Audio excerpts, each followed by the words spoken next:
Do you want more success, more growth, more results? Then it's time for the Boundless Success Accelerator from the Modern Observer Group. This isn't your average coaching program. It's where top performers come to dominate. Weekly group sessions, on-demand coaching, a community that's got your back, and a power-packed library of tools to supercharge your business and career. No more excuses, no more waiting. Get in, level up, and start building the life you've been dreaming about. Visit us at modernobserver.com/boundlesssuccess to join today. Let's get you to the next level.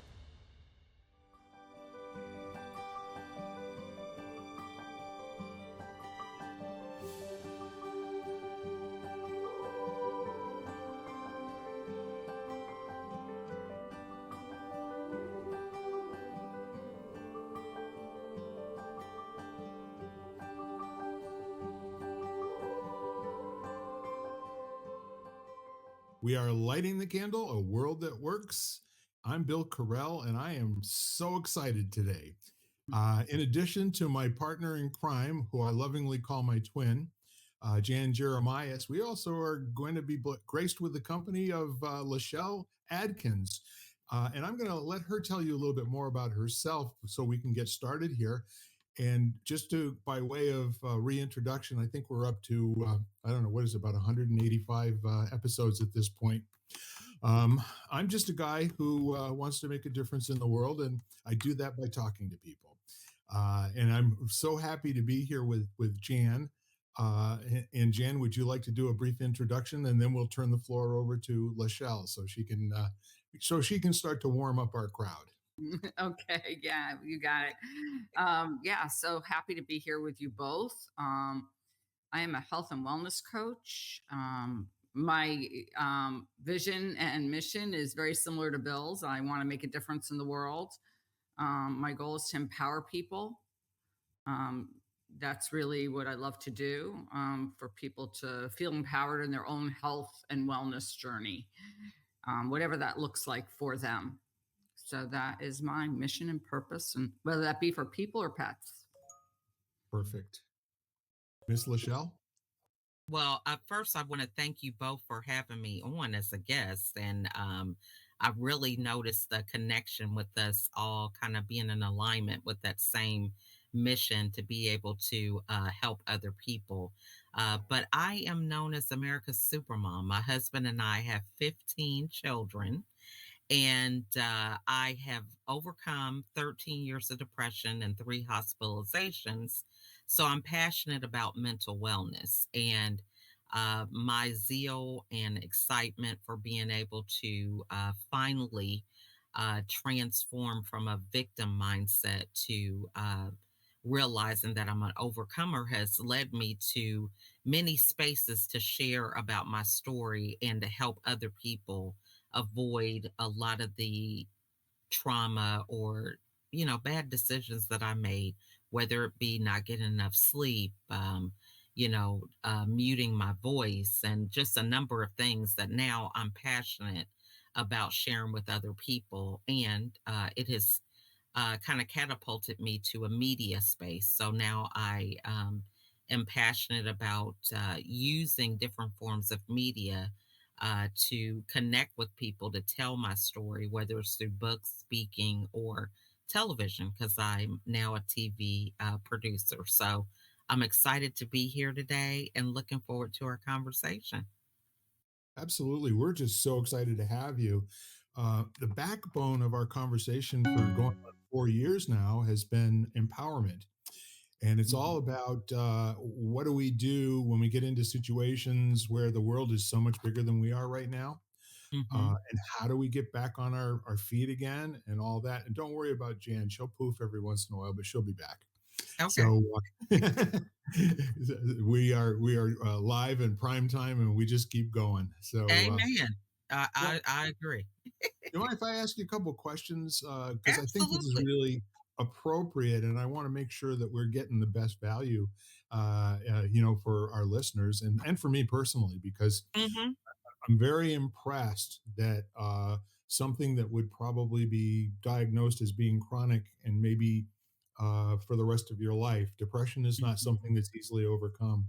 And Mhm. if you could, maybe share some insights of, because we do talk about, you get stopped in life, and sometimes Mhm. it's hard to get started again. And I'm Absolutely. sure you have a lot of people. Well, obviously, if you've got 15 kids, a lot of people around you that are very interested in mom getting a super mom again, right? Yeah. Well, I the reason why I'm passionate about it is because depression in my journey didn't look like what I thought it was supposed to look like. So when I thought of depression, it was somebody who stays in bed, doesn't want to get up, no motivation.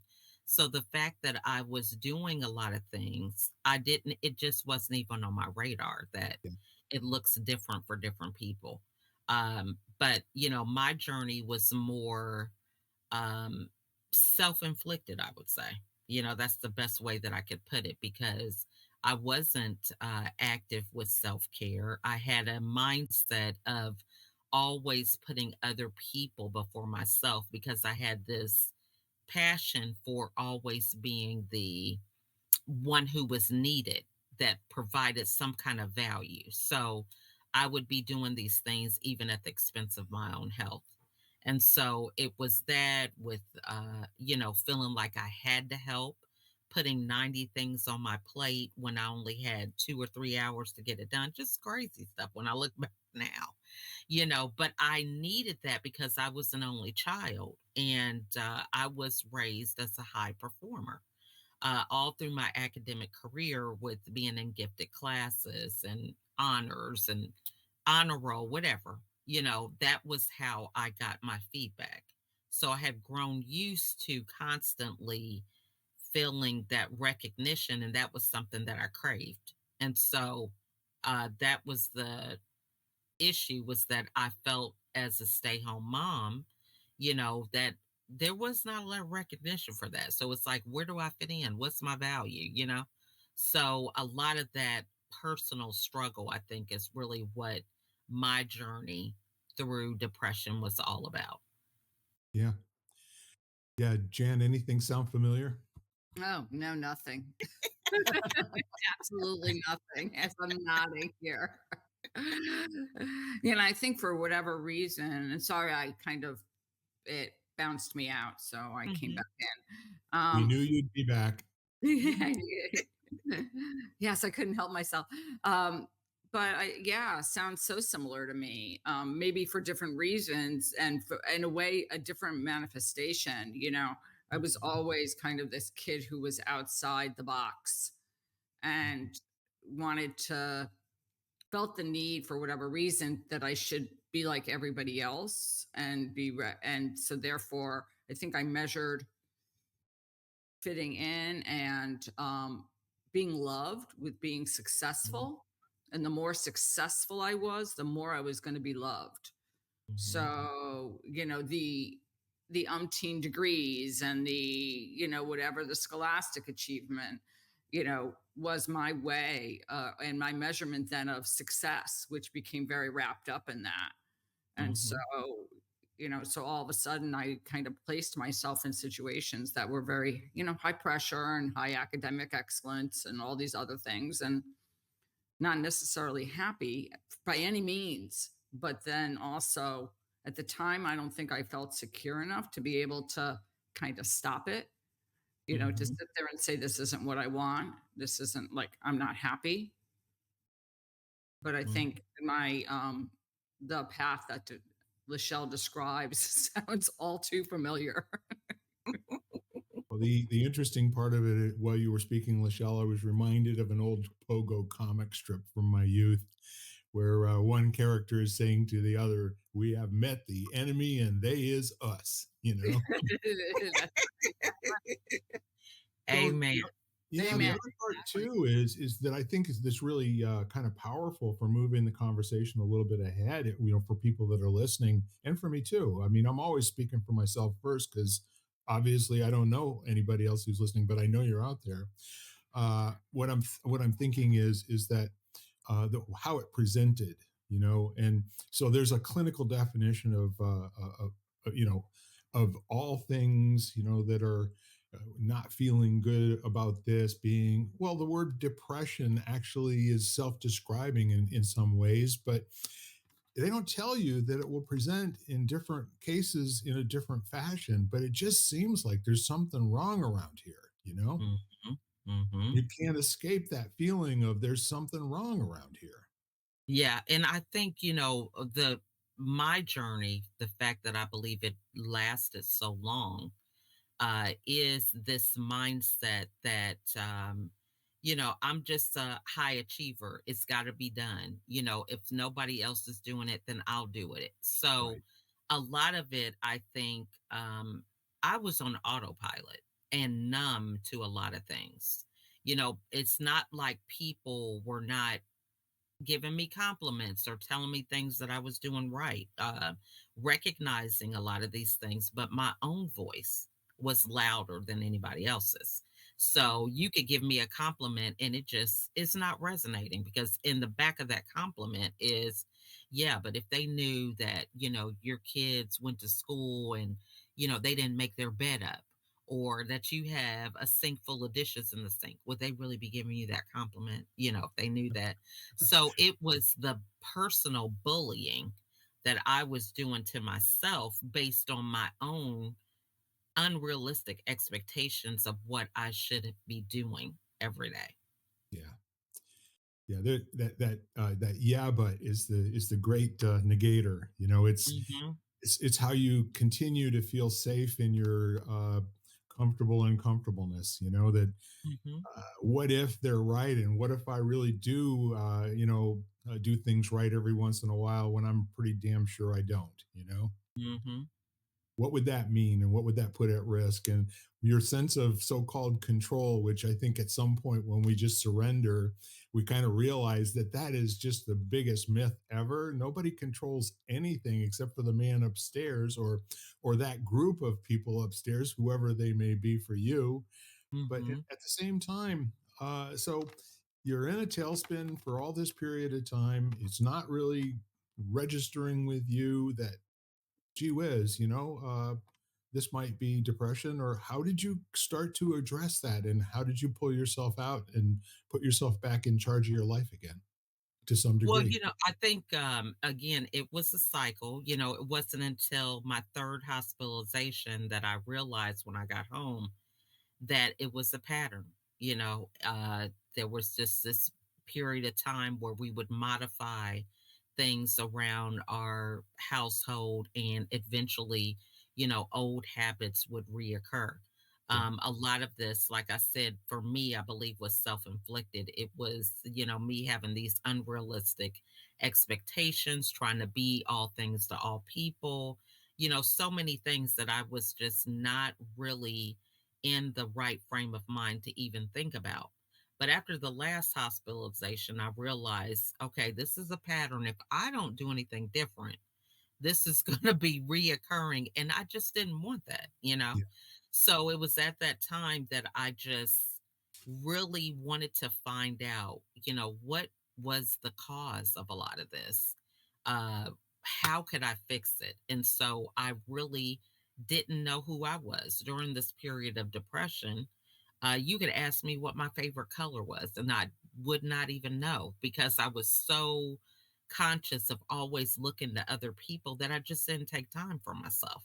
Yeah. It was just this autopilot situation. So, I got off social media, I stopped watching the news, and I really got back to what made me feel certain ways and what I thought about things. And I really started taking that journey to know myself more. And I think, I really didn't have the courage to do this until I learned to forgive myself uh, more so than anybody else.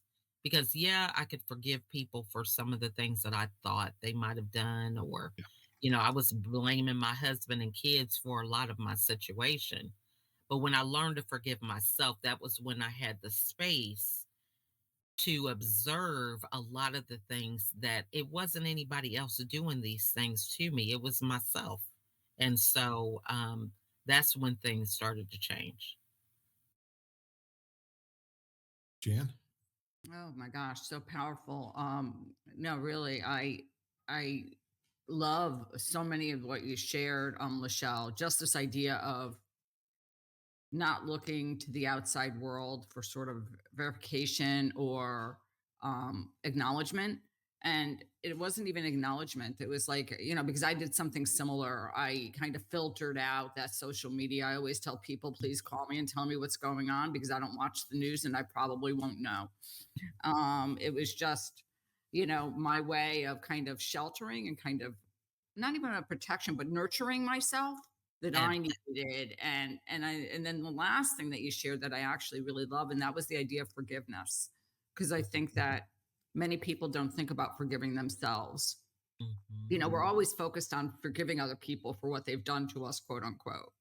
But I mhm, don't know if we focus on forgiving ourselves and then actually giving ourselves a little compassion, which mhm, was huge for me. It was that kind of, which I look at like your journey is so what you shared so similarly. It's just this idea of like that whole idea if you were talking to a friend, would you be that like would you offer them compassion for the situation they're in? And could you consider yourself as that friend, or that child? Yeah, which I'm sure you really can relate to a lot with having 15. That 50 having 15. yes. That is so true. I think, we get caught up with a lot of people providing what we need when we can do it for ourselves. For years, I just learned, I was thinking that filling up my cup was helping other people. Oh, that's going to fill my cup up. But, I realized that I need to fill my cup up so that I can help other people. So that's only something that I could do. I made a mission for myself after that last hospitalization that I wanted to be happy every day. And so I went through and thought about it. How can I be happy? What is something that I would like to do? For me, that was a game changer because I realized that I could change my state at any time by me choosing to be happy.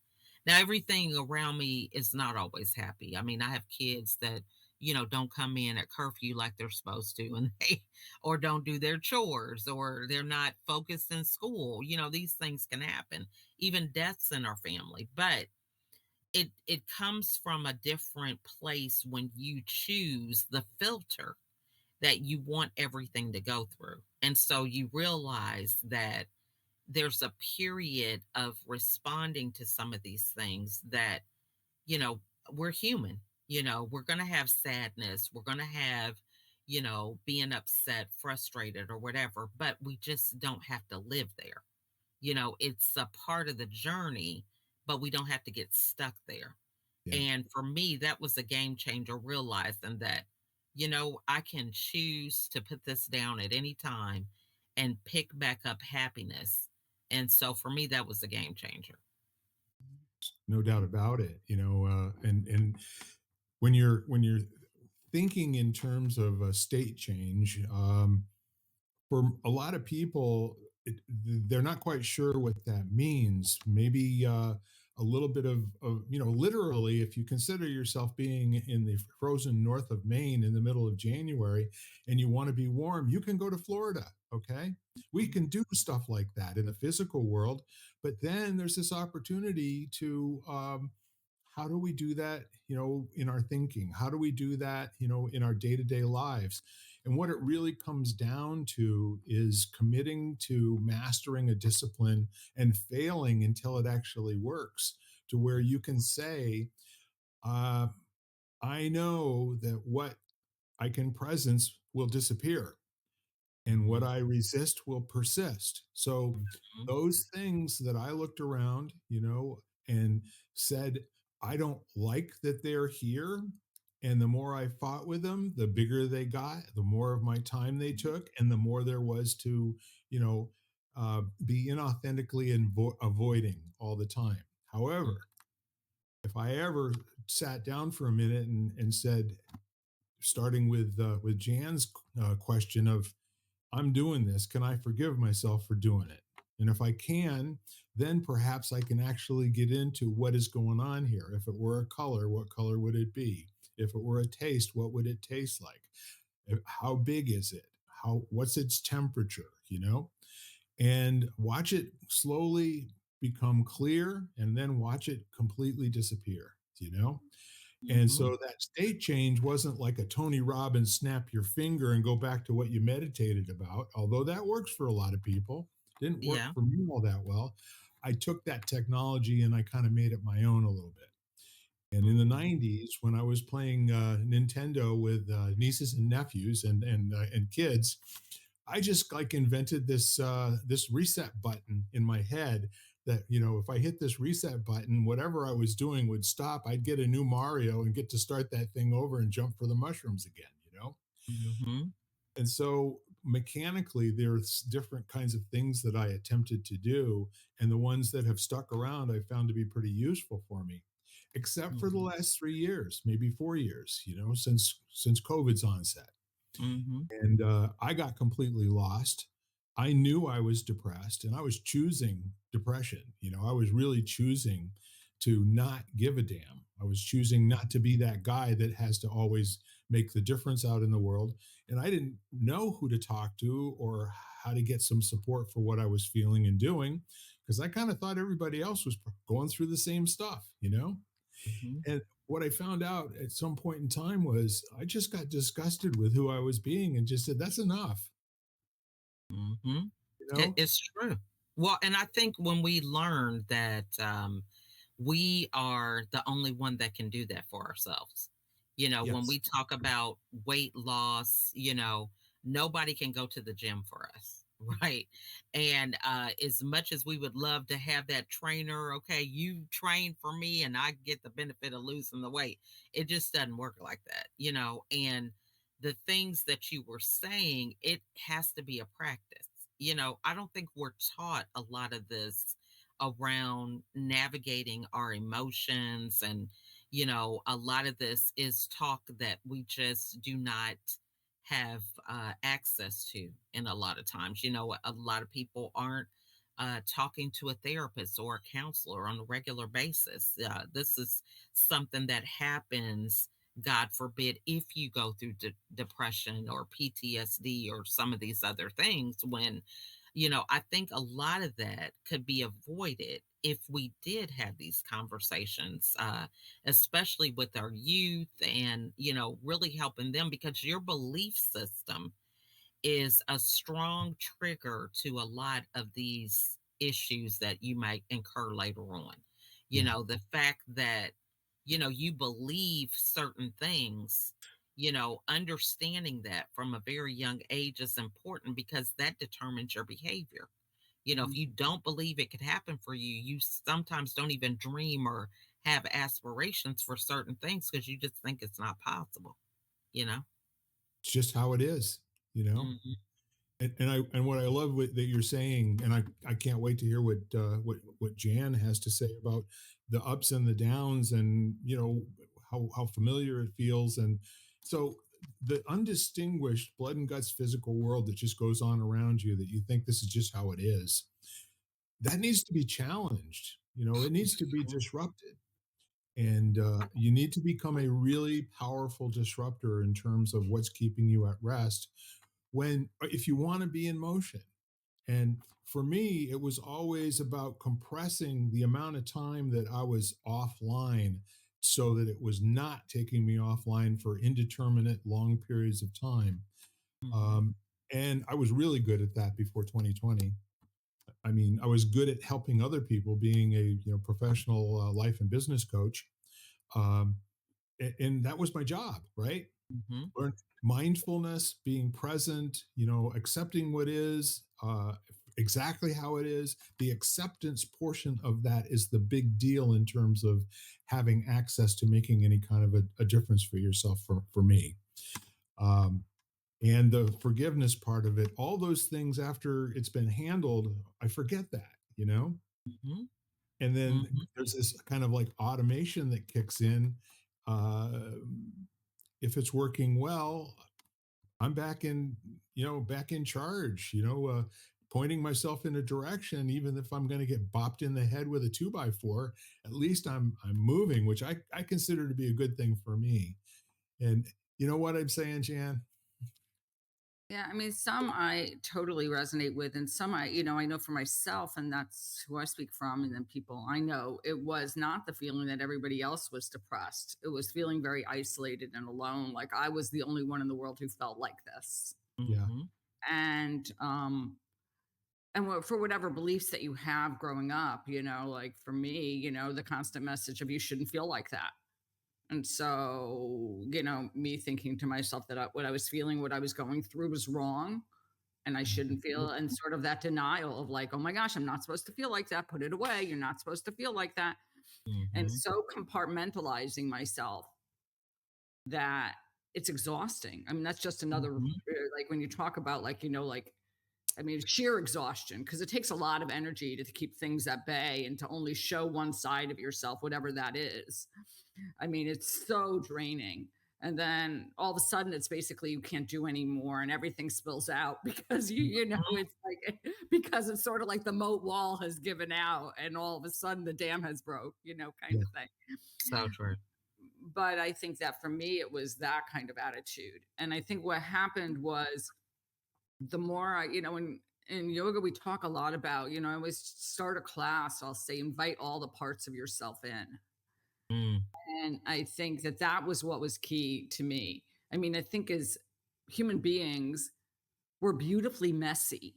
We're mm, messy, and so Mhm. kind of welcoming that mess and realizing that being a mess is like normal, kind of thing was really key, and kind of recognizing that everybody, and the more conversations I have with the vast people that I meet from all over the world, and realizing we're all the same, much more than we're different. We're all the same. We all have we all want the same things. We all have the same kind of, maybe the details are different, regarding our lives, but we're basically all going through the same thing. And then I was listening to something recently with Sharon Salzberg, a wonderful meditation teacher, mindfulness meditation teacher, and she was talking about equanimity.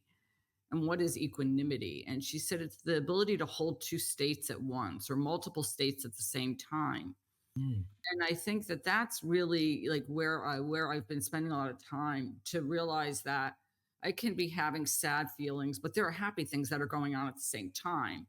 I can be grieving someone and still be in a space, and other parts of me are still, going through love because I'll spend time with friends. And so it's being able to hold those two states at once. And so I think that that's really what I've been focusing a lot on, because I don't think, you know, it's never as black and white as sometimes it feels like. mhm, It's never as dark as you think it is, a mm. lot of the time anyway. And you can't live in a space where everything's totally hunky-dory either. It's just because life happens. So it's like, Yeah. can you hold both? So true. And I totally agree with that because, for me, I have even let go of the word balance, because everybody talks about, oh, work life balance. How do you do it with this? And I feel like, if something is in balance, I think about a teeter totter. If it's completely balanced, you're not going anywhere. You're just sitting there looking at each other. So it's all about the ups and downs of life, but knowing how to navigate through that because it's not a A, B, C, D type of thing. Nothing's linear. It's all jagged, twisted. And so it's about really being able to navigate through that. If you're a captain of a ship, I don't want somebody who doesn't know how to handle the waves and the storms, at the helm if something's going wrong. So we have to recognize that things are going to come. And even if you think about your echocardiogram, you want the lines going up and down. If they're flat line, that means nothing's going on. Nobody's alive. It's So I generally think we accepted that's forget not that. good. Yeah. That's right. That's right. Yeah. So I think we forget that. You know what I mean? We focus too much on the non-reality of life. Non-reality of life is thinking that everything is going to always be happy. It's always going to be sunshine. It's never going to be rain. Once you learn to embrace all the parts of life, it helps you to transition through it so much easier. I had my dad pass away. It's been 9 years now. Yeah. He passed away of lung cancer, and he had hospice care prior to his passing, which was at home. And I had such a peace around his passing that I have never even imagined would even happen, because I didn't have to worry about my mom's state of affairs. Everything was done ahead of time. I mean, it was just the ability to be there for each other, all the family come together and just, remember him and have memories and talk about it. It was not this heaviness around finances or, who was going to get what. I mean, a lot of those things. And I think, we make things more problematic because we don't talk about the reality of things. If someone, we all are going to pass away. There's no if to it. You know what I mean? And so why not be prepared for that? Yeah. If it's a birth of a child, why are we not equipped for a lot of these things when we know that inevitably it's going to happen? Yeah. Mhm. You want to hear something funny or What? cool? Mm-hmm. So you and I and Jan too, and probably about 8 billion other people that are alive now, and close to 15 billion that have ever lived, have this thing called language. Mm-hmm. And that means, what's coming out of our mouth is either creating the world we're in now, the world we just left, or the world we're going to be in. Mm-hmm. So the neat part of it is that when you're thinking in terms of balance and compartmentalizing, Mm-hmm. our culture from an early age, the message that I got was, you can never let anybody see you cry, you know, and it's okay to do this here, but don't do it in church. It's okay to do this in school. So you've got this set of behaviors, where there's like this constant truth check to find out if I'm behaving appropriately everywhere that I am. And then finally it dawned on me when I was about 40 years old. Hey, what if I just integrate all of this horse manure and, move into being just an integrated, authentic human being where I don't have to even understand what the definition of authentic is, but I just kind of react to the situations and count on myself to be enough to pull it off? Amen. And that just bought me a lot more room. My closet turned into like a football stadium. Mm-hmm. I could say things without fear of what people would react to.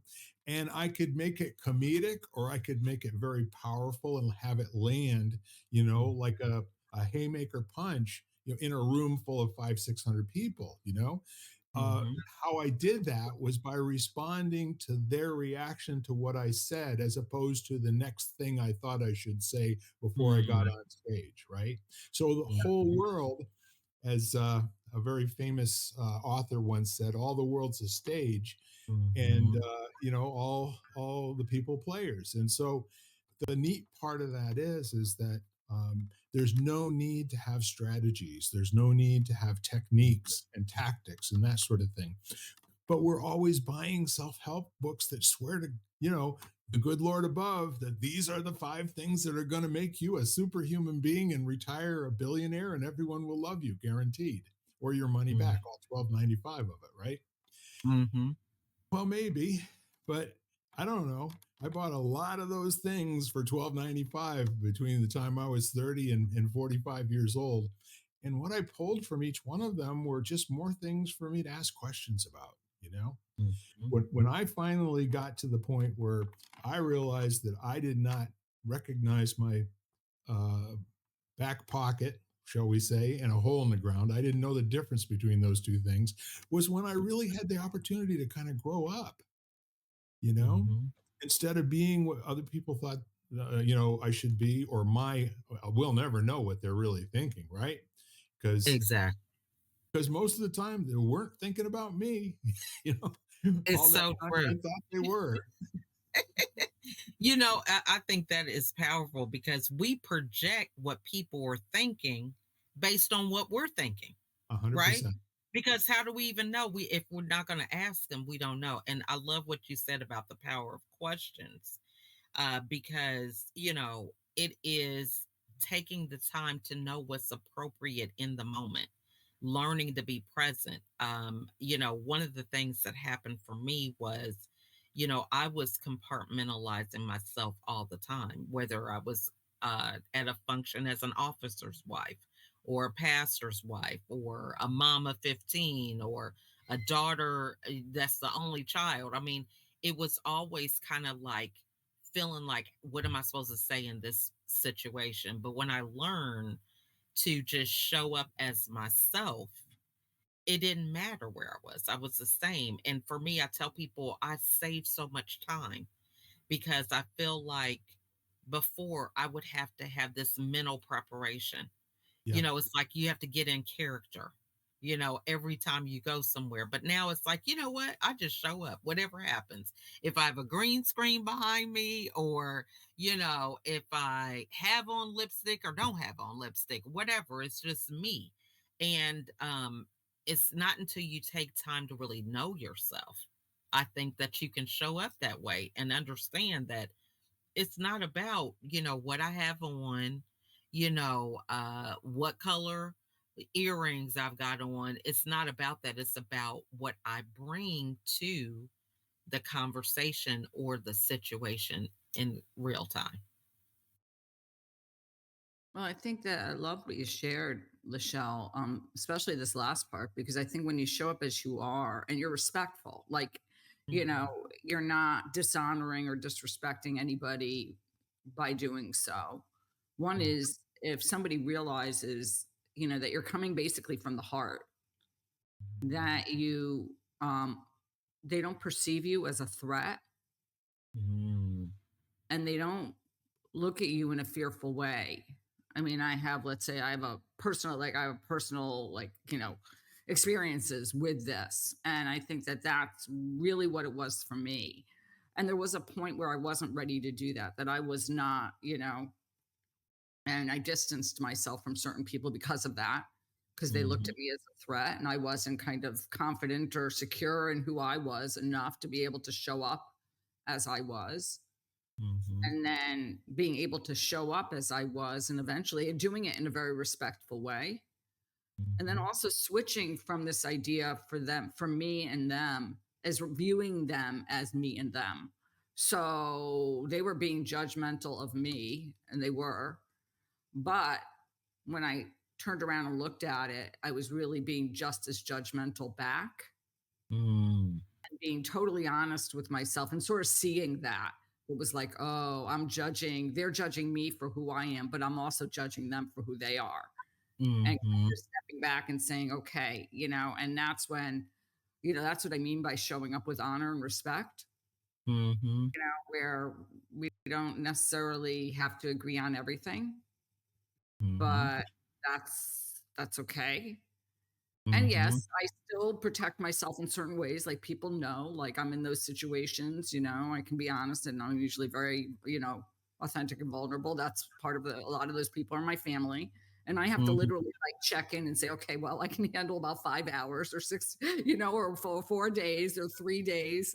And then I have to go home to my cocoon and my dog and my friends and my pets or whatever, and kind of nourish myself and say, okay, but I've learned how to navigate that situation.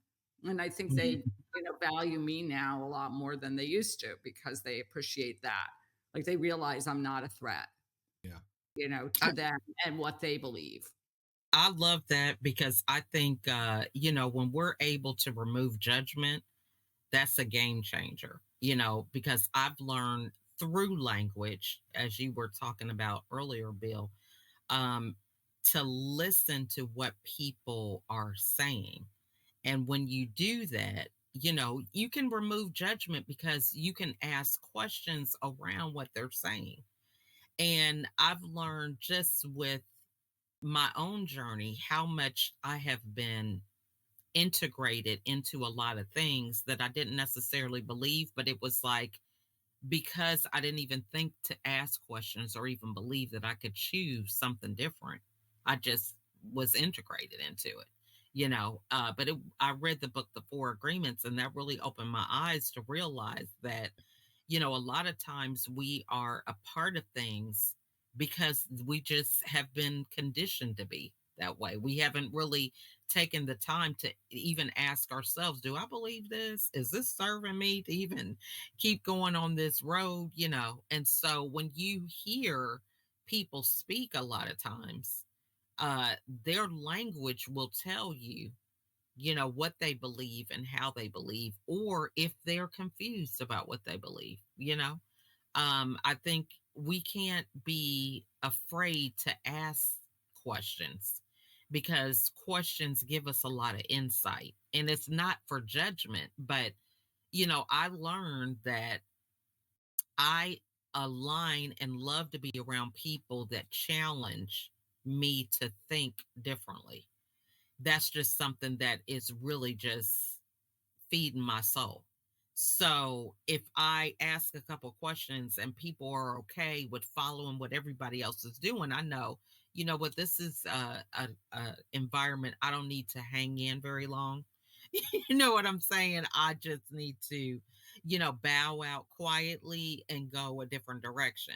But again, it's around language, so I love that that was mentioned because that judgment piece is huge. And for me, I still am not watching the news. I don't really listen to a lot of radio or watch TV because that kind of keeps me in a space to where I have the capacity to be more present with people and not allow other people's beliefs to inhibit my ability to learn something different or to let go of something. I think, we hear a lot of news that's negative, and hearing that all the time, it breeds a scarcity mindset. It's hard to think in abundance when you're listening to negativity all the time. Yeah. So for me, it's like I can hear abundance and I gravitate towards it, because when you're in that space, you recognize that everybody has a flaw, or, we're all just trying to grow and get better. Nobody's perfect, so certain things that, you'll learn that, okay, this person is just dealing with a mindset. And I know because I've been there. I was, as a high achiever, I believed, although a lot of people think, oh, that's success, but you have this mindset that there's only so many people at the top. It's very competitive.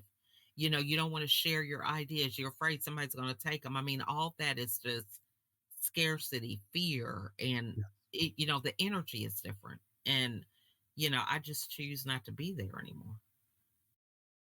And I love this when you said ask questions, because that's what I tell people all the time. Like they're in a space of like, well, how do you feel? And I think people, we're not even trained to ask those questions. Mm-mm. We're trained to get up and go, like create your to do list and get things done. And don't even ask those questions. It's like, so I love to talk to people about like when you get up in the morning, like, do you ask yourself, like, how do you feel? What do you need that day? Like, like those kind of things, like, what's going to make you happy? What can you do one thing for yourself today that's maybe would set today apart from any other day? Like those types of things, because I don't think that's not something we're taught at all. Not at all. And I When love it because it's empowering what you're saying. We have gotten to the point to where it's like, oh, if this happens, it's a good day. If I win the lottery, it's a good day. If I get a new car, if I do all this stuff. And when you learn to come within and decide for yourself what's going to make a good day for you, that's where the power is. Yeah, being amazed is a really great habit, training yourself to appreciate where there's really nothing good that seems to be happening. And if you Mhm. can turn that into a belly laugh, like, holy mackerel, what was I attached to when this day I walked past some really cool things. I'm going to go back and check that out again. Mhm. And there's this innate programming that I'm not sure that all cultures share, but ours definitely does. The Western culture is all about being right, okay, and forgetting you made that decision that the way to live your life is to be right. That basically means you have an answer to every situation that you get in before you get any information about what it was really going on.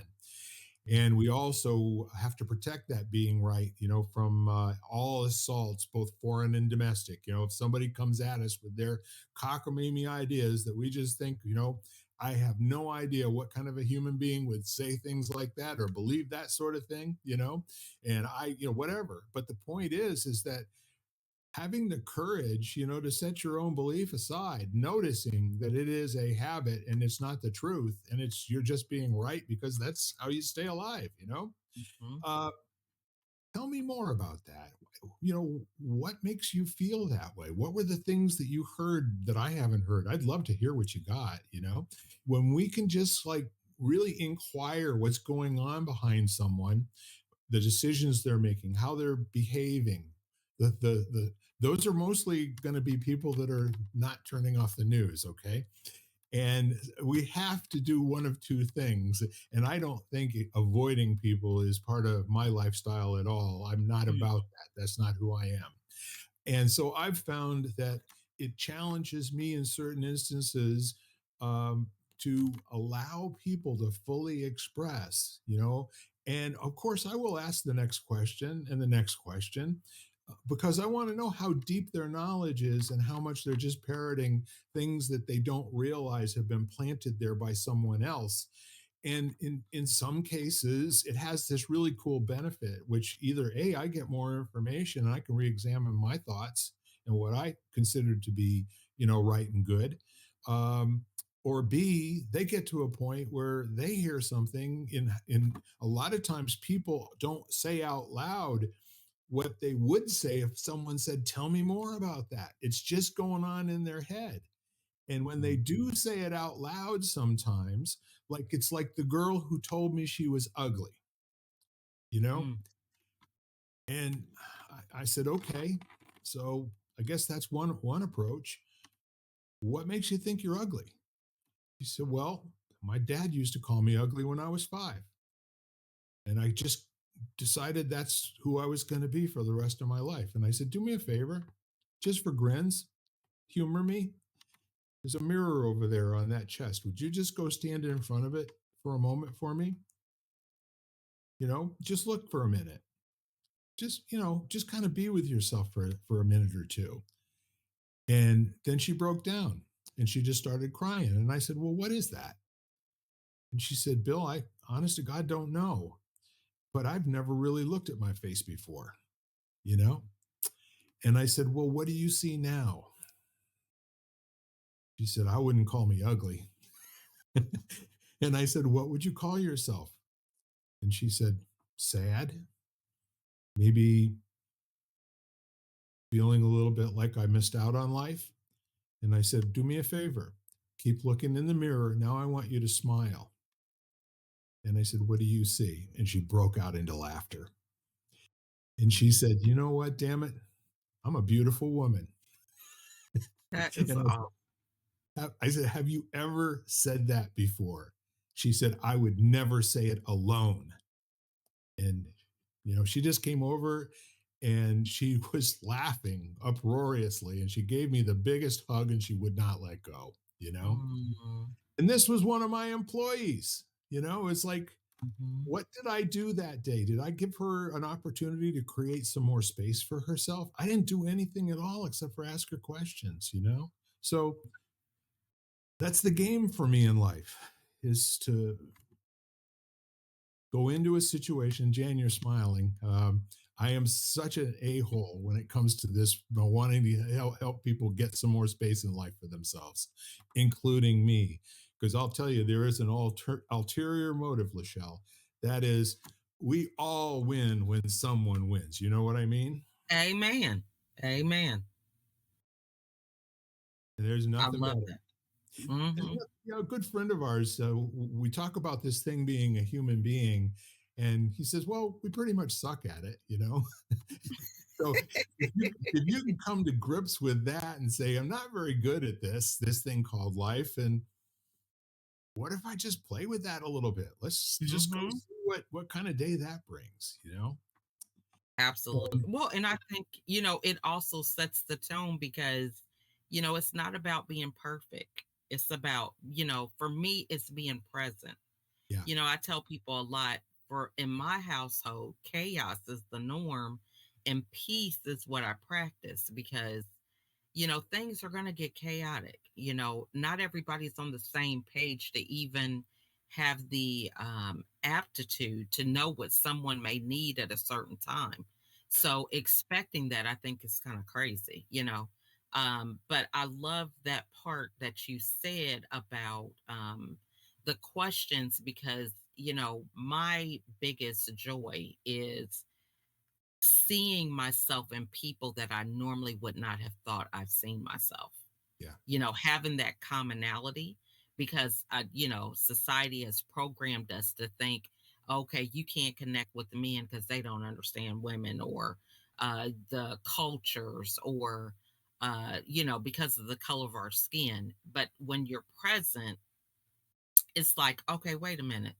I felt that vibration. Something about that is familiar, and it never would have happened if I didn't learn to be present because it happens with people I would not have put myself with for any stretch of the imagination. So I have this book here.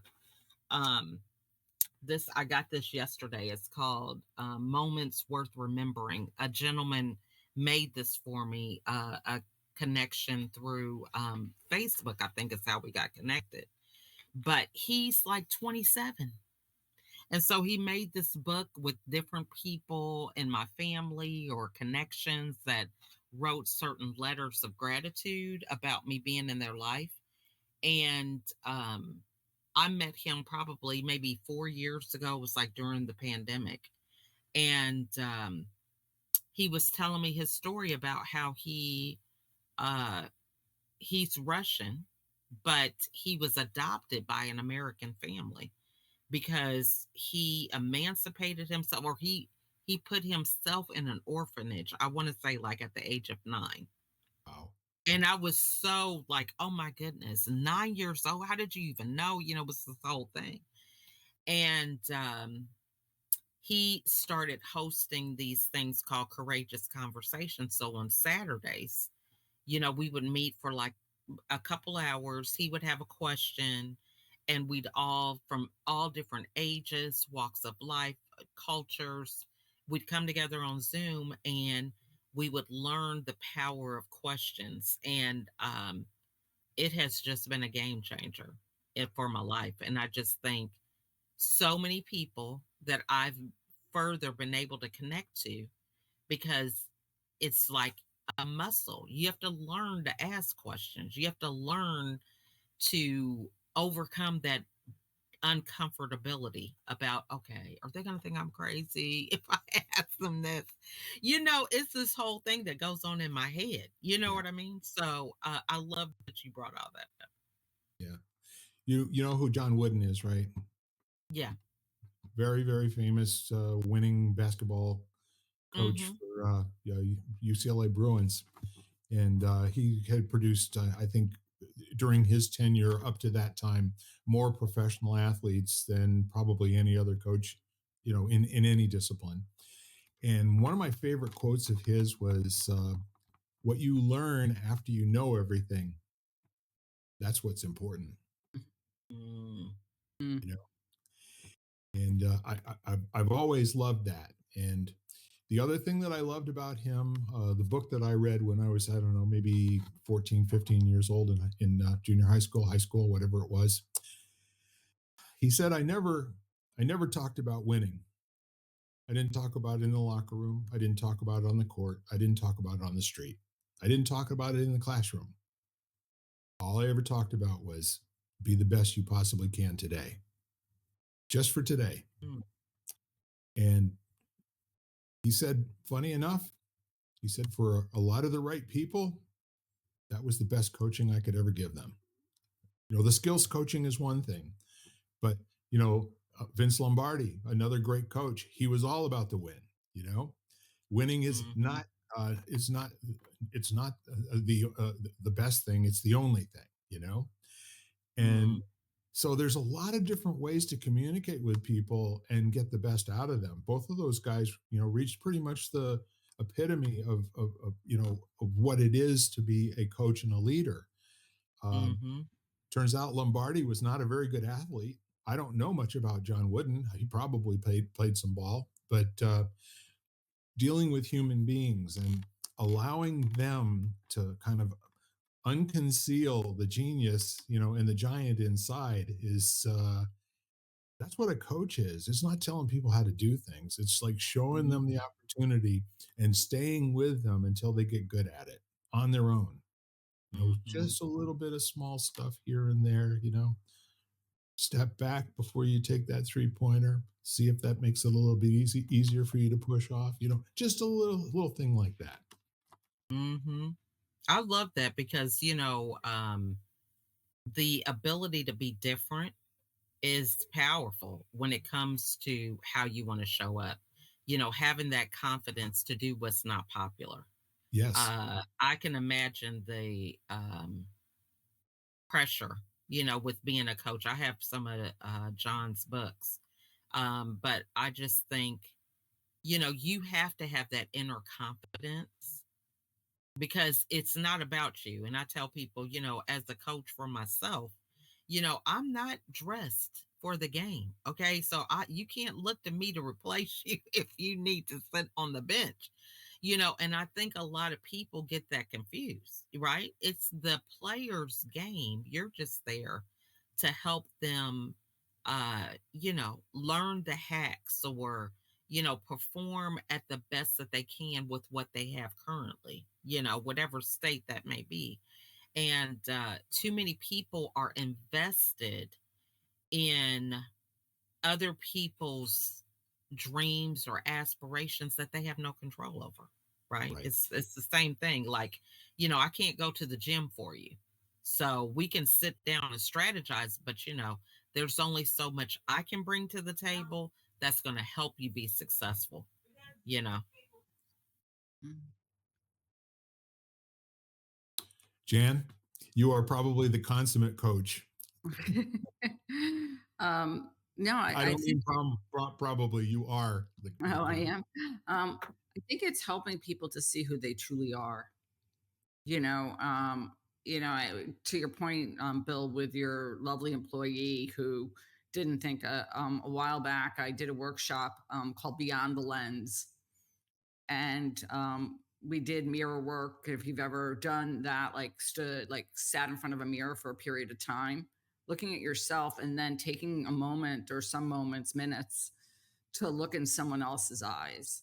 And I think the gift of doing something like that is, one is, usually it's the eyes. When they say the eyes are the windows of the soul, that's really what you start to see within yourself. You start to see the deeper parts of yourself beyond the surface. It's beyond whatever your features are, the color of your skin, or whether you're wearing makeup or non makeup that day. And then when you can get to that place, when you look at other people, you look beyond the surface of who they are. Yeah. And it was such a powerful experience. And one of the things we had everybody do was we had everybody bring a baby picture. And there's something about when you look at a baby picture of yourself, Mm. because there's something in it which is pure and innocent. And like for me, I remember after doing, because I have a picture of myself on my dresser that sits there, and I finally looked at it and I realized I had the same spark in my eyes. Like that same curiosity was still there. And it was so like, wow. Like I really, because we think we change so much when really we don't change that much, like the deepest part of ourselves stays the same. And I think that was Mhm. really kind of profound for me. I was like looking at it, and to have everybody experience that for themselves, because I think that, like, all the messaging that we hear constantly from the outside world, and then whatever beliefs we have about that internal messaging cloud. I mean, you might say it creates like a fog. In yoga we say there's a fog over the heart. Like, you know, like there's Mm, like a mist that comes in. And so it's kind of like polishing that mirror of who you are so it becomes mhm, clear glass. mm. That's good. I like that aspect of having the picture. We have a family tradition. We just started it. It's been 3 years now, so this is our third year. Where on Christmas Eve we write a letter to ourselves to open up the following year. And I like that component about the picture because for some people, thinking a year out can be a challenge. You know, but that's just awesome because it definitely puts you in a different energy, I think, in what you would write to yourself by looking at where you've come so far. It just would be different. So I love that. Yeah. Yeah, just a kind of another thought, about that experience with that young lady was nothing extraordinary. It was what I wanted in my life every day with different human beings and family members. And sometimes it had an outcome I liked, and sometimes it didn't. You know, Hmm. However, I've never given it up, have I, Jan? I mean, you've watched me interact with total strangers on the streets of Harlem, and get into who they are, how long they've been here, where they came from, what it's like. And yeah, I'll never see them again, and they'll never see me again. But it's not about that. It's about having a moment with another human being that if there's an opportunity to create intimacy in a world where people say that it's hard to find that, that's not so shabby, is it? Is that okay? So I don't know. I'm a crackpot, and I don't mind being a crackpot, and I don't mind being a leader. Like the bull goose crackpot. It's the thing that we're seeing, and so people always ask me, when I complete my simple questions for 100 people, I always ask, "Do you have any questions of me?" And I, kind of tell, somebody will say, well, why did you start this? How come you're interviewing all of these people? And I, my pat answer is that there was this identity politics thing going on that I was fed up with.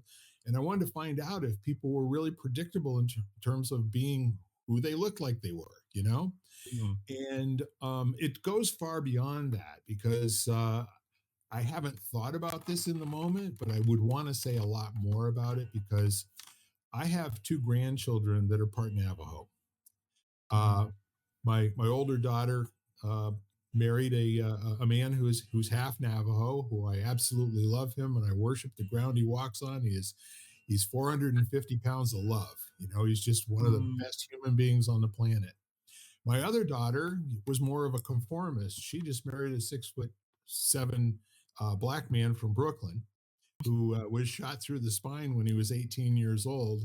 And he was being looked at, by St. John's and a half a dozen other colleges when he was a junior in high school. They were actually seeing, whether or not he would be getting a full ride scholarship, to university to play college ball.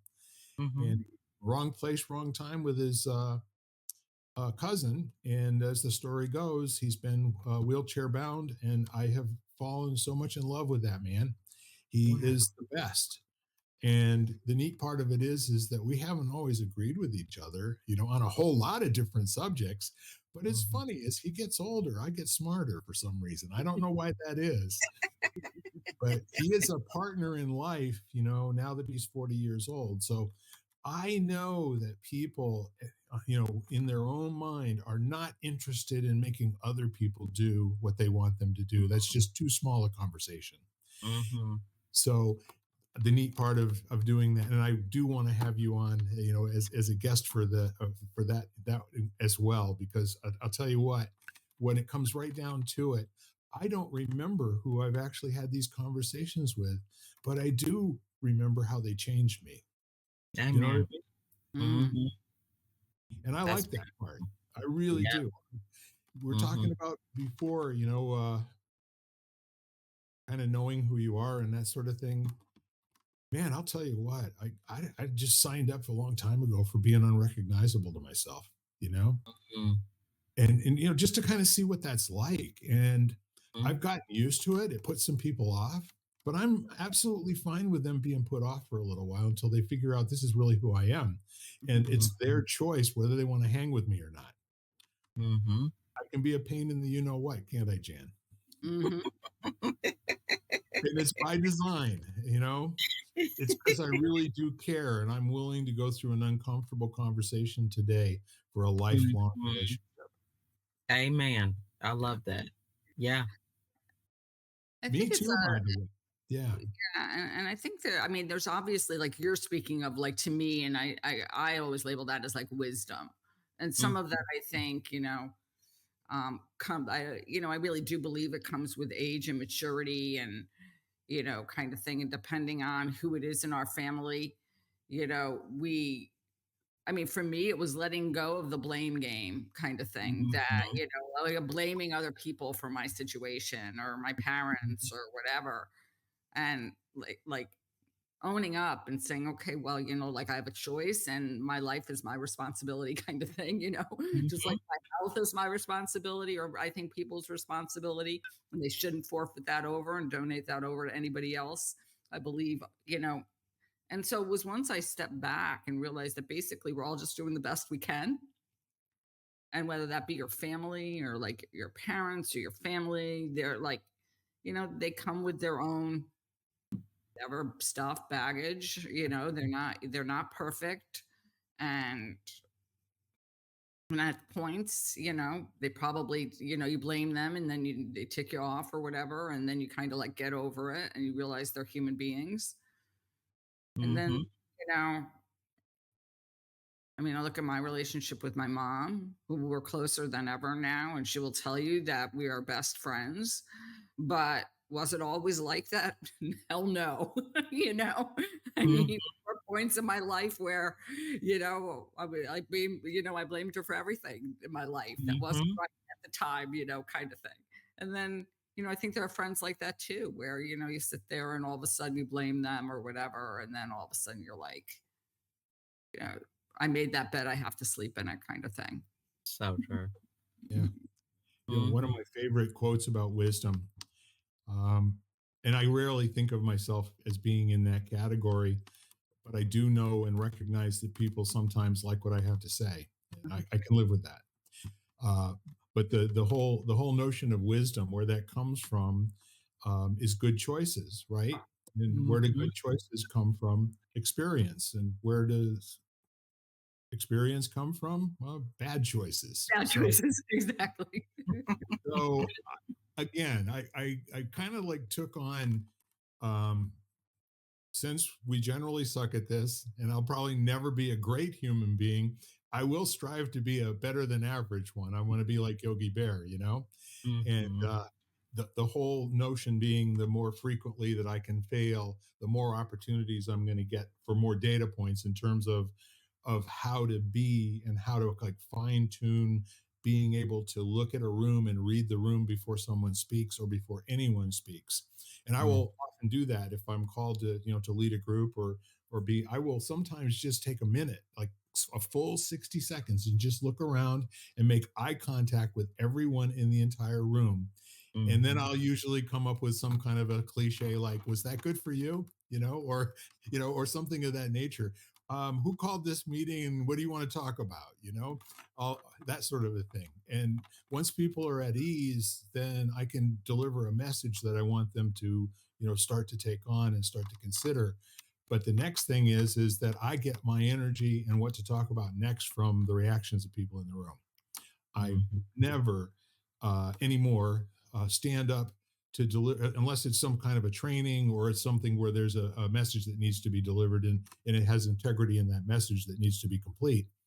Mostly it's about how y'all doing today, mhm. where you want to go, because we can create anything right here in this room right now. Love that. Yeah. That's good. But yeah, I Now, think a lot of people don't realize the power of, to me, that's just being present, you know. Uh, being distracted, thinking about what's going to come next, and what happened before the meeting, all those things just limit your ability to connect with other people. So I love that. That's good stuff. Well, you're spot on, and it's not like I start out being grounded and connected.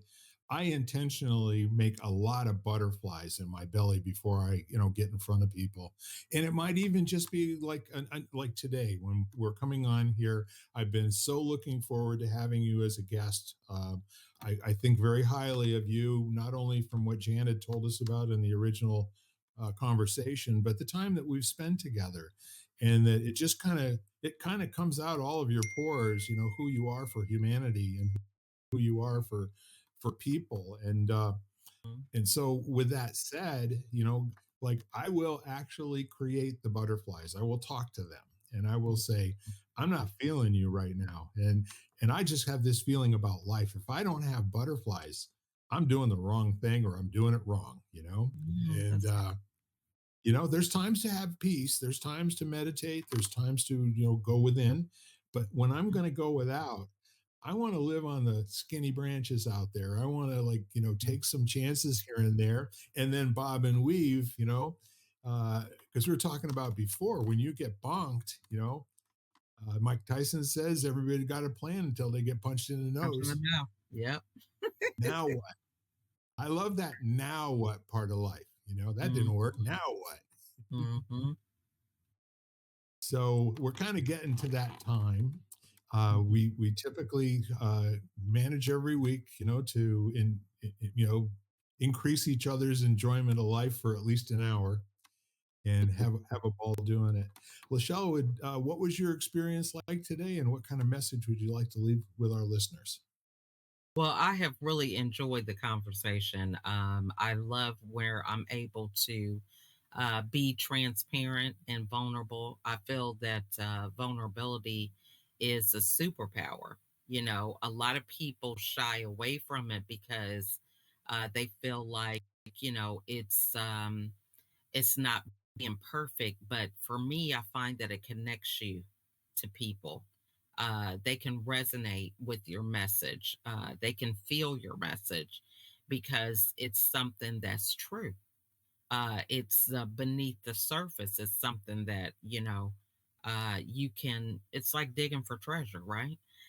So I feel the ability to be able to do that is very impactful uh, because at the end of the day, I think we all can have a lot of these feelings or experiences, but because it's not talked about a lot, um, when it is, I think it really resonates with a lot of people. And many people don't have that experience because we've been kind of programmed to show the best side of things, right? The highlight reels. And when we talk about what goes on behind the highlight reels, I think that's when we really help people.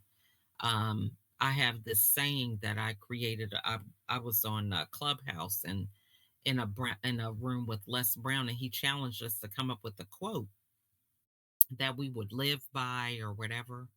And mine is a mindset for greatness is not having excuses, right? That's the way that you got to do it. You got to live beyond these excuses. And we can come up with all the blame around somebody did this or I didn't have that. But when you let go of those excuses, that's when things can change for you because you realize the power is with you. It's Mm. with you deciding how you want to show up. So I've enjoyed this time with you guys, just the whole ability to talk about topics that I believe are relevant for people to help them to get better, to challenge their way of thinking, to let them know that they're not alone. So many things we've covered, and it's just been a pleasure to be here. Absolutely. Fantastic having you here as well. Jan? Oh no, it's just I have nothing to say really, which is rare. Bill knows how rare that is. So no, it's been such a pleasure, and I love all that you shared, Lachelle. And I know that you make a difference in many lives. Oh, thank you. Yeah, absolutely. Double from me. And I will tell you this: if I were to come up with a quote to live by, I would say, make your life about loving your friends. You know, make sure they know and they understand it. Get weird about it. I mean, just really go crazy loving your friends and make new friends. And I want you to know, I've met a lot of people. Um, I've got like 5,000 friends plus followers, about another 2,000 on Facebook, and I think I'm up over 3,000 on LinkedIn. But the whole point is that I'm not making great gains in terms of meeting everybody on the planet, and I love you all. I just haven't met you yet, and Amen. we're gonna figure out what's going on with that one of these days. And I want to get out. I want to get out in a big way, so that there'll be more of you that will be willing to see that if I can make any kind of a difference at all, anybody can, and that's very, very important to me. Mhm. Jen, do you want to send our listeners home with our frequent ask? Oh, sure. So I guess our frequent ask, and just my frequent ask is, is be vulnerable. And I know that people don't like the word authentic, but be authentic. What I Mhm. perceive as authentic. Um, Show up as you, and go out and call someone today and just tell them how much you appreciate them for who they are and that they are in your life. Yeah. That's fantastic. Anybody, anything else? I've loved that, and I would say, just show up. So many things that just, I've had opportunities because I just showed up. Yeah. A lot of times we think we have to show up a certain way, just show up. So that was wonderful. Yeah, there's another aspect to that, especially around these holidays. This is for many people a very, very uncomfortable period of time. It's when they are very present to all of the loss that they've had in their life, and it's for other people, it's the opportunity to relive the horror of their youth with the original cast. And when you get back together, sometimes things come out that you haven't seen each other all year. So take some time to just let everyone know that you would be the last stop you want them to make before making a permanent decision about their life. And that is so important this time of year. Folks don't usually let somebody know when it's time for them to go. They leave a message or no message afterwards. And the folks that I have lost, I wish they had called me, because the ones who did call me are still here. So Mm. that's the end of it. We are lighting the candle, a world that works. We're passing the flame from candle to candle, hopefully all over the world, where we can really get back into the business of shamelessly and weirdly loving each other and having a good time. Bye bye, y'all. Bye, everybody. Goodbye, everybody. You've been listening to Lighting the Candle, a world that works, part of the Xvadio podcast network. You can catch every episode of Lighting the Candle, as well as the rest of the network, at xvadio.com, the Apple Podcasts app, YouTube, Spotify, iHeartRadio, Audible, Amazon Music, and wherever you find podcasts.